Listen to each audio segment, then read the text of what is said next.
First of all, we just really wanted to thank you so much for communicating with us, and especially for answering all those questions. That list Yeah. it was like very comprehensive, and we really appreciate it. Thank you very in-depth. much about Loved that. it. Yeah. Yeah, Yeah. first to introduce ourselves. So I'm Jessie, and My name's Eileen. And my name's Omar. so as I described in that first contact email, we're part of a class on social entrepreneurship and social innovation right now. And one of our class projects is to interview a social enterprise that is either like an Ashoka Fellow or a school fellow, etc. And then also to develop an impact investment rationale. We really were very inspired when we learned about Kiva's social mission and its impact, so that's why we chose your social enterprise. And so we just wanted to ask you a few questions if that is possible. Sure, yeah, that's awesome. So, definitely. Could you define more specifically what is meant by a field partner? A field partner can be multiple things. So some of our field partners might just be microfinance institutions, but we also have partnerships with universities and with churches and other nonprofit organizations. So it's a broad definition, basically, but it's the person that's working in the other country that is finding the borrowers that then we support on our website. They're really responsible for kind of finding borrowers, processing them, and making sure that they're going to be able to pay back their loans. So they're kind of responsible for who actually gets the loans in the end. And they're really responsible for kind of identifying what our impact is, because they're the ones that are kind of carrying out what we need to do. So with Cashift, they're making sure that schools are up to certain standards that we would see as universal standards. Where do you see, kind of which sections of Kiva do you think we would invest it so that we could have the least risk? Diversifying could be going to different sectors, so you have like education and agriculture, and I really wouldn't say that there's one more than the other. That would be more risky.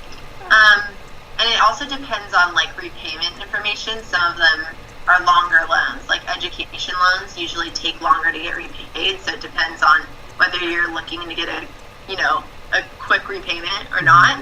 Because there's also a lot of factors involved. I mean, there's, I don't know if we covered this in some of the answers that I gave you, but I mean, there's even currency exchange loss. I mean, that's something that you probably wouldn't necessarily consider when giving a loan. But each field partner is really going to be different. And as Heidi was saying, all the information is posted there in terms of like delinquency rate and also currency exchange loss. Question?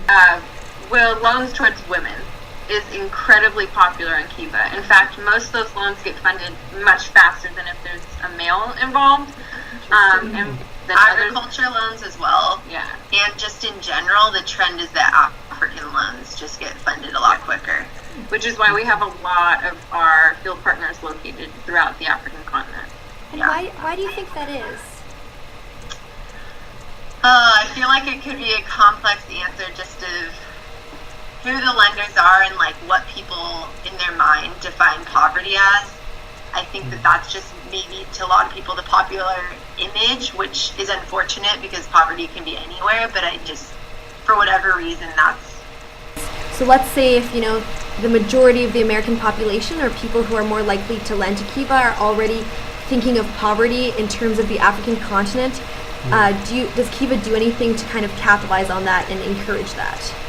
So I actually do all the social media for Kiva, and when I came in, they told me about these statistics, and my boss was like, unfortunately, like, this is just what's popular at this time. This is what's going to get our name out there more. This is what gets more likes. So there are a lot more loans that, like, I promote a lot more loans in Africa. They're almost always women, and a lot of education loans are really popular.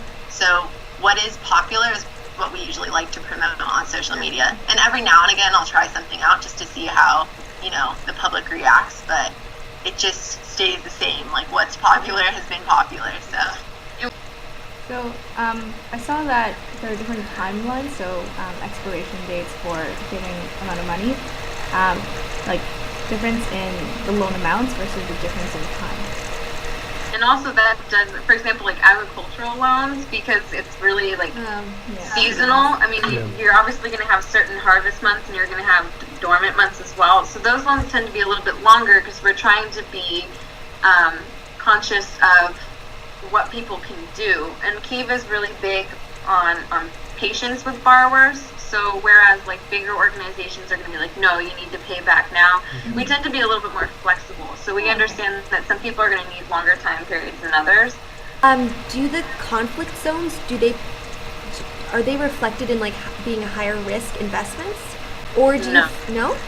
No, What? like I was saying, I mean, we were surprised because we have loans that go to Israel as well and the United States, and that's distinct. I want to distinct between like Israel and the Palestinian territories because those are very different. So we found that Israel and the United States actually have a higher risk than other third world countries. And like I said, I think it really truly has to do with culture and paying back loans. I mean, that's a really good question, and I feel like I should know the answer to it better. I can definitely follow up with some of our field support staff that would have a better idea of trends, because I don't want to lead you astray. If you had plans to potentially like empower the locals in the developing countries in which you're working in, like who formerly used to be Kiva borrowers, to potentially train them to become Kiva fellows themselves and to serve as like role models and those leaders within their own local communities. With Kiva Zip, it's a direct loan, and you have a trustee in the middle who's been vouching. So what we're seeing with Kiva Zip basically is that we can have borrowers now that they repay their loans, and then they have the opportunity to become a trustee, and then they can vouch for other people in their communities. So we're trying to empower people in that way. That's really good. That sounds amazing. Yeah. Okay, is Islamic finance very famous with people in rural areas because it doesn't have interest rates or so, right? Borrowers, I mean, we work in Muslim countries, or I don't want to say Muslim countries, but predominantly Muslim countries. I mean, I'm sure you already know. I mean, there's 1.5 billion Muslims around the world, and a lot of them would be a part of Kiva. Yeah. So we think it's really important to be able to take loans groups that don't believe in having interest and being charged interest. So I don't want to say it's popular, but it definitely is something that we think is really important to offer to people. Okay, and what's the perception of the lenders? It's a really diverse range of responses. Some people are really against it because they believe it's kind of religious favoritism, while other people are completely supportive. So just like I said earlier, it kind of depends on the lender and where they're coming from, and that kind of. Question. Do you know what percent of the loans on the site are default protected? Great question. I don't know. I don't know off the top of my head. We can look it up. If you guys could just send us an email after with some of these questions, and then, Yeah, definitely. because I'm afraid I'm going to forget some of them, but yeah, we can look that up for sure. Okay. So with our hypothetical $100,000, how exactly would we invest it within Kiva? Like, would we be backing loans of other lenders? Like, how would you recommend that we could best invest this money within your organization? So I mean, I want to just clarify because there's donations to Kiva, which people would give, but it's not the same as lending. So donations goes towards our operational expenses because we do have overhead costs, and we also want to expand our services. So we want to reach more countries, which means that we have to build more relationships. But lending is a totally different matter, and that's that's lending. So that's actually choosing people to lend to. So they're two different things. I don't know which direction you wanted to go into. I'm wondering if we were to like invest in the organization as a whole and not necessarily the specific loans, would we still be able to accrue those finances back, or would it? No. A donation is you give it away, and if you made the loans, what would be great is not only would it be returned, but then you can use it again, and then it would get returned, and you could use it again, and it could go on forever. It's not like a normal charity where you give money and they use it. You can keep using it. It's recycled.